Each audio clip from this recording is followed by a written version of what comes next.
Hi guys, I'm going to enter a trade here. The price has crossed below the cloud. It's still a few candles after and very close to my closing price on the first candle, and all the indicators are in alignment. So I'm going to set my stop and I'm going to take profit.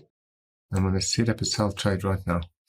So we can see right now I've got a high stop, and the stop loss is set quite high at this point. But let's just see how this trade goes.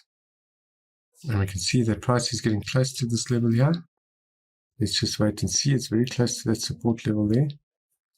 We're going to wait and see how it goes. Right, and now we can see that our price, we entered there, we exited there within the space of less than an hour, or just over an hour. We have $335 profit.